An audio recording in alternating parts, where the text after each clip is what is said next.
بسم اللہ الرحمن الرحیم، السلام علیکم ورحمۃ اللہ۔ پچھلی ویڈیو میں ہم نے ہجرت حبشہ اور نجاشی بادشاہ کے انصاف کے بارے میں جانا۔ آج ہم سیرت نبی صلی اللہ علیہ وآلہ وسلم کے ایک نہایت مشکل دور شب ابی طالب کے بائیکاٹ کے بارے میں جانیں گے۔ جب قریش نے دیکھا کہ اسلام کو ظلم اور تشدد سے نہیں روکا جا سکا تھا تو انہوں نے ایک نئی سازش تیار کی۔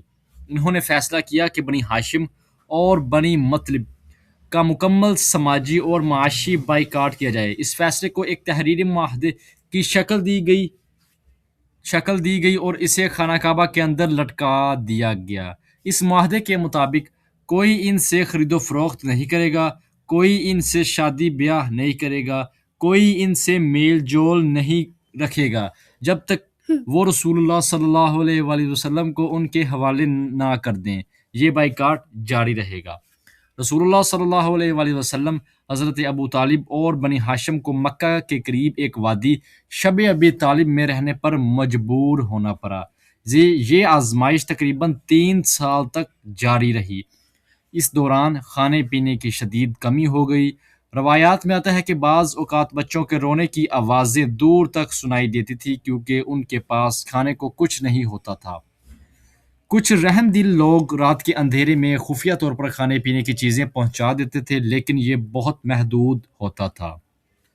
ان سخت حالات کے باوجود رسول اللہ صلی اللہ علیہ وآلہ وسلم نے صبر، حوصلہ اور اللہ تعالیٰ پر بھروسہ نہیں چھوڑا۔ آخرکار قریش کے چند انصاف پسند افراد نے اسے ظالمانہ معاہدے کی مخالفت کی۔ جب معاہدے اتارنے کے لیے کعبے میں پہنچے تو دیکھا کہ اللہ تعالیٰ نے دیمک کو اس معاہدے کا زیادہ تر حصہ کھلا دیا تھا، سوائے ان الفاظ کے جن میں اللہ تعالیٰ کا نام تھا۔ یہ ایک عظیم نشانی تھی۔ اس کے بعد بائیکاٹ ختم کر دیا گیا اور مسلمان شب ابی طالب سے باہر آ گئے۔ اگرچہ یہ آزمائش ختم ہوگی لیکن اس کے فوراً بعد رسول اللہ صلی اللہ علیہ وآلہ وسلم پر 2 بڑے غم آئے جنہوں نے آپ صلی اللہ علیہ وآلہ وسلم کو بہت متاثر کیا۔ اس لیے اس سال کو تاریخ میں عام الحزن یعنی غم کا سال کہا جاتا ہے۔